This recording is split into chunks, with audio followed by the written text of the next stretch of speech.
Van als je een schapenboer bent, ben je moddelen. Wat vind je van de wolf? De wolf, daar heb ik nog net zoveel met te krijgen. Hoor. Als die wolf in het land is bij de schapen, dan vind ik wel dat de boer daar enigszins tegen mag optreden. Ja, volgens mij is ook het probleem sowieso dat die boeren een hele slechte vergoeding krijgen per dood dier, toch? Dus dat ze echt gewoon verliezen maken. Ik kan wel zeggen schiet maar af, maar dat meen ik ook weer niet. De ruimte voor de wolf is heel mooi.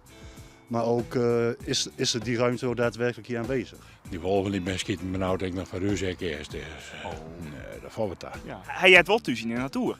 Ja, maar niet hier denk ik. Nee? Nee, dat denk ik niet. Wie stiet dan voorop, de mens of de wolf?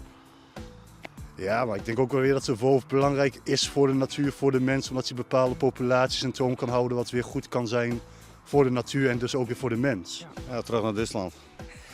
Dan kun je zich net Samadel zetten, toch? Nee, maar daar komen ze wel vandaan. En we zeggen, ja, we hebben het jaren tegen kunnen houden en nou ben je hier en het gaat niet goed. Ja, dat lijkt me ook heel lastig, want als je als boer of als je dieren hebt, dan geef je natuurlijk altijd wel om je dieren en de veiligheid ervan. Mensen durven hun kinderen op die paden ook niet meer alleen naar school te laten fietsen. Daar kan ik me wel iets bij voorstellen, dat zou ik zelf ook niet doen. Een hond van ons die had hier ooit een keer een otter aangevallen. Dus nou, die otter wil snapt, ja. Maar hij loopt ook al door de speeltuin, heb ik Ja. gezien. Hè? Dat moet je toch niet willen? Nee, hij komt er Dat kan dichtbij. niet. Hij komt veel te dichtbij. Dus eigenlijk moet je wel oppassen voor je hoen. Ja, ik denk het al. Ja. Ja, ik denk het al.